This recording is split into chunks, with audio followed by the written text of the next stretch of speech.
Hi, in this video I will describe the proof of the theorem that gave us subexponential lower bounds on f-variation for ergodic Markov processes. I did a short video yesterday describing the theorem and explaining its applications. Now in this video I will discuss its proof. Okay, so I'll first set out the setting and give the basic definition, state the theorem, and then go through the main steps of the proof. Okay, so we're interested in ergodic Markov processes that are positive Harris recurrent, which means that essentially they go everywhere, and they have an invariant measure pi. This is because we want to know lower bounds, often in cases where there already exist upper bounds, so ergodicity has already been established. In particular, we have a Lyapunov function that maps the state space into this half line, and recall that our L drift conditions require two more scalar functions, phi and psi. Okay, now the function phi really controls the drift of this process. Our key idea was to look at the process 1 over v of x, and that process was not quite a super martingale, but we understood its drift in terms of this phi, it turns out.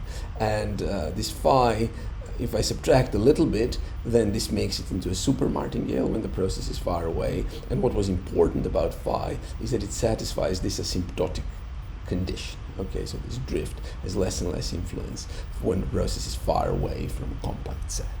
Okay? So that was one ingredient, this super martingale.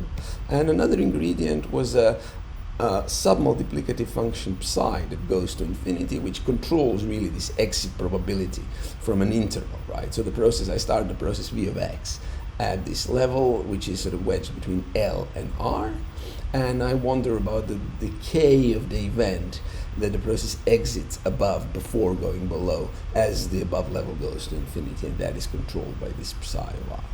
And this second condition, as I remarked yesterday, really in many cases can be seen through the submartingale property of psi composed of v of x, which makes it another drift condition, a submartingale drift condition, okay, which plays a role. And you will see how that, why that's important in the proof. Okay, now lower bounds on the convergence rates. Now, if we have this L drift condition, and then from it we can define this function, and this function will be a lower bound. What's in the function? Well, it's a product of r times phi of 1 over r. This is bit that by assumption goes to 0, multiplied with psi of r times some constants, which I will discuss in a minute, and a correction logarithmic term to some log term to some tiny power epsilon. Okay, so that function then produces a lower bound on the stationary measure. So here this is a process x in the background that satisfies the L drift condition. It has a stationary measure pi, and its stationary measure pi has this sort of tail behavior. This is a lower bound on its tail behavior. Once we have a lower bound on tail behavior of the stationary measure, we can obtain a lower bound on the convergence rate if we can control the control the tails of v of xt, and for that we need another function h, an increasing function such that this expectation, while finite, is actually bounded by something that goes to infinity as time goes to infinity, this function v of xt. And then if the lower bound on my stationary measure is sufficiently good meaning that it satisfies this condition essentially. You see, this a of r is an arbitrary function that's below it, a positive arbitrary function that's below it, sort of. Then this capital A of r will go to plus infinity if that's possible, and in that case I get a lower bound on the total variation, right? And f variation sort of works in a very, very similar way. Okay? General f variation. Of course, this composition of these two functions goes to infinity while little a goes to 0 from this bound, and this indeed is a lower bound, and as we saw in the previous video, that bound is actually a good bound in the sense that it matches in many cases with heavy-tailed stationary measures. It matches the known upper bounds, thus establishing the rate of convergence to stationarity. Okay, so how does one prove a theorem like this? Well, we go back to the sort of Dublin's paradigm, right? We analyze the stability of x using excursions from a petite set. I would say what that is in a minute. So in order to do this, I need to consider return times to a bounded measurable set. So I wait a delta amount of time, and then I wait again for the process to return. and this is the time, this is the return time to the set delta. Okay, and this time is important, and what is even more important in some sense is the modulated moment of that time, or this additive function. Right? So v is the function, is the Lyapunov function, h is an arbitrary non-decreasing function, and I'm interested in this random variable. Okay, this is really an additive function. So now I can now describe the key steps of the proof of my theorem LB. So the 3 steps, right? I start with the L drift condition. I will first obtain a lower bound on the tail of this modulated moment, okay, as r goes to infinity. And then using that, an L drift condition, we will conclude that all petit sets for a process that satisfies this condition are necessarily bound, okay? And that is crucial for the second step. In the second step, I will prove that, discuss that tail of pi really has the lower bound that is stated, and from there, once I know that tail, I can then obtain a lower bound in the rate of convergence in total variation, indeed in f variation. Okay, let's get going then. So the first thing is L drift condition is here. It's got 2 main ingredients. This 1 over v with this drift correction is a super martingale where the process is far away, and I've got this quantitative lower bound on the decay of the exit probability from a range, right? So what do I want? I want to know that the return time to a bounded set, I need to know a lower bound on the tail of the return time. So the return time is going to be this SL. You see, I start here, I take some level L, and then I wonder how long does it take for this SL, for the process to return below L, right? So I want to know the probability that SL is greater than T. Okay, so what am I going to do? See, this is the lower bound. It's a bit tricky. I need to somehow decompose the trajectory. And the first thing I do is I pick an R that is greater than where I started, and then I look at some even larger RQ. See, Q is some a priori stated constant, which is going to be between 0 and 1, like for example 99%. So this level will be much greater than R. And then what I will do is I will decompose this event of returning below L into the event that I exit this interval at RQ. Okay, for that I have a quantitative bound already here in my assumption. And that's related to that sub-martingale property. And then, once I'm here, then I will consider, I use strong Markov property, and I consider this probability, right? How long does it take me to go from here to R, which of course is going to take less time than going to L, right? And it turns out that because of this condition 1, this guy is a super martingale, I can actually quantify that, okay? So, this bit is not just getting this. You see, what it says is that this SR will take a good amount of time with large probability to go below R. And how does one obtain a result like that? That's really a key step in the whole thing. And what it needs is a general super martingale maximal inequality for super martingales, right?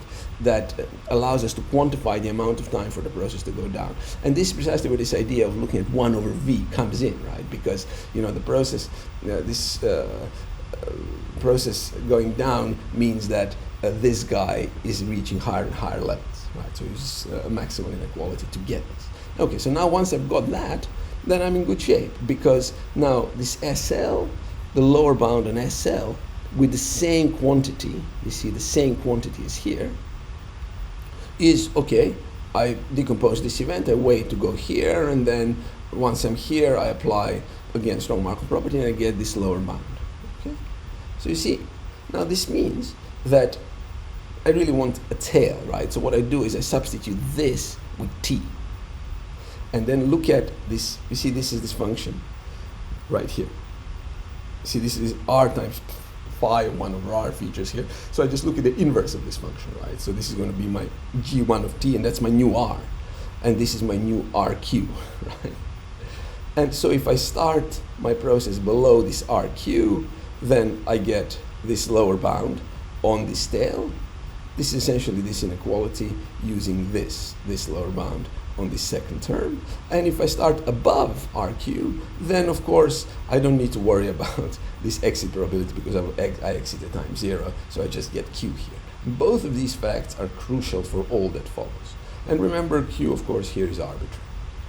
So a similar argument with super martingales will allow me to prove a lower bound for arbitrary non-decreasing h, and that will also play a key role.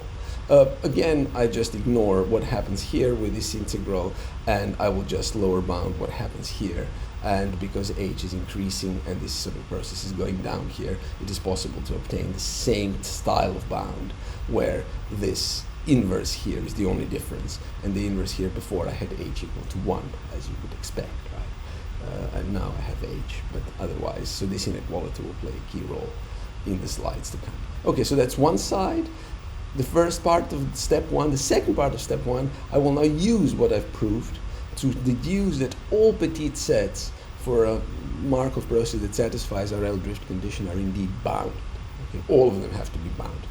So what's a petite set? Well, a petite set B is a subset of the state space for which there exists a random, independent random time tau A and a positive measure on the Borel sigma algebra of X, such that this measure dominates from below, so its lower bounds all the laws at this random time started at points in B.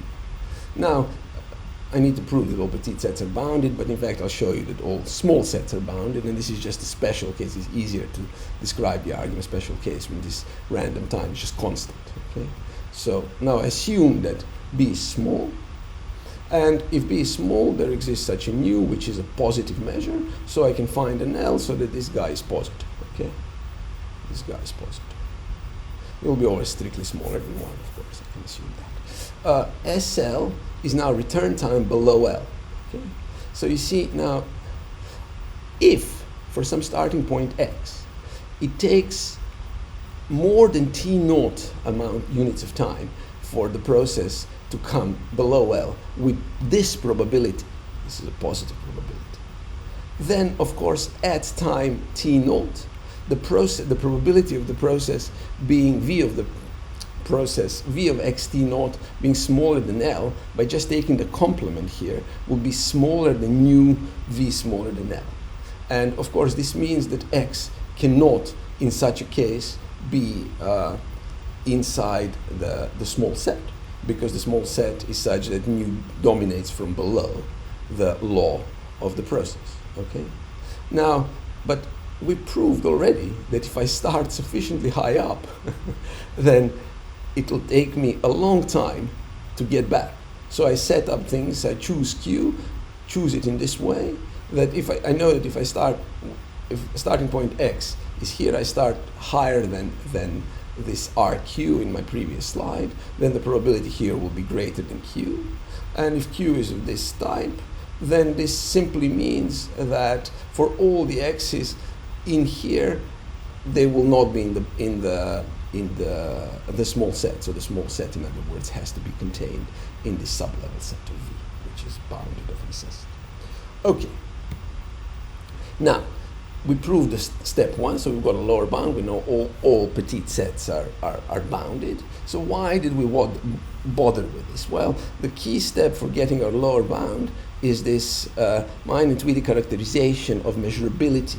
I take a non-negative function, maps into 1 infinity, and this is just the criterion that gives me that the implication that tells me that the function has infinite expectation with respect to pi, the stationary measure. What needs to hold for this to happen is that for every petite set, there exists a positive delta such that the expectation of this additive functional with h is infinite. Okay? So that's just a statement. Now, on the other hand, from my step 1, I know first of all that all petite sets are bounded. Okay, all of them are bounded, and I have a lower tail estimate on this variable for this kind of function, h composed with v. Okay, so you see now, I'm setting myself up to make a contradiction, right? I need to prove this inequality. So what am I going to do? I will assume that it doesn't hold, and then I will find a sequence going to infinity at which the tail is dominated by this quantity, which is explicit in my function. Okay? And then for such a sequence, I will construct a function so that for that function I can prove by hand that this expectation here, this integral here, is actually finite. On one hand. On the other hand, I need to go to the you see, I need to prove for any petit set. I know that for any petit set, which I know already is bounded, right? I have this tail estimate, and this tail estimate also tells me that this expectation will be infinite for the function that I construct. Of course, the first step, constructing a function that this is finite, that's easy, right? But you need to construct it so that also this tail estimate can kick in and tell you that this condition here will actually be infinite, thus implying that there should be infinity here also. And that gives me the contradiction, and indeed implies this inequality. Now, this construction of this function is a bit technical, and it's of course in the paper. You can look at it there, but I will not say much more about it. Okay. You see, I mean, lower bounds are trickier than upper bounds, right? For upper bounds, all I need to do is find on the tail of pi, right? All I need to do is find some integrable polynomial or something like that, and I immediately get an upper bound on the decay of the tail.